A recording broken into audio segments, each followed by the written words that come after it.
বর্ষার দিনে সান্ধ্যকালীন আড্ডা জমানোর জন্য চলুন আজকে একটা ক্রিসপি পকোড়ার রেসিপি শেয়ার করি। এই পকোড়ার সঙ্গে খাওয়ার জন্য একটা স্পেশাল চাটনিও আমি বানিয়ে দেখিয়েছি।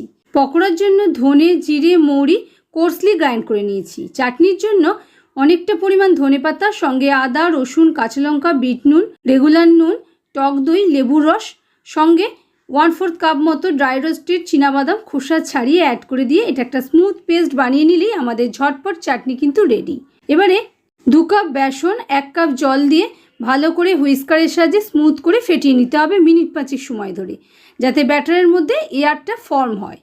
এবারে এর মধ্যে টুকরো করে কাটা আলু, পেঁয়াজ, বিট নুন, নর্মাল নুন, গ্রাইন্ড করা মশলা, জোয়ান হাত দিয়ে ক্রাশ করে অ্যাড করে দিয়েছি। সঙ্গে কিছু মশলাও অ্যাড করে নিচ্ছি আর 1/4 চামচ মতো বেকিং সোডা অ্যাড করে সবটা ভালো করে মিশিয়ে নিয়েছি।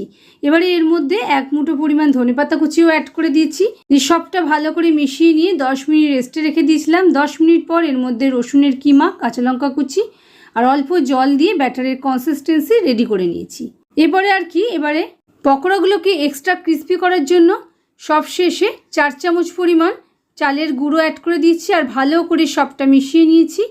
গরম তেলে এবারে মিডিয়াম হিটে পকোড়াগুলো লালচে করে ভেজে নিলেই আমাদের পকোড়া কিন্তু একদমই খাওয়ার জন্য রেডি। আপনারা চাইলে আমার মতনও পরিবেশন করতে পারেন, আবার চাইলে এই গোলার মধ্যেই গোটা কাঁচা লঙ্কা ডুবিয়ে বোটা সহ তেলের মধ্যে ভেজে নিয়েও এনজয় করতে পারেন।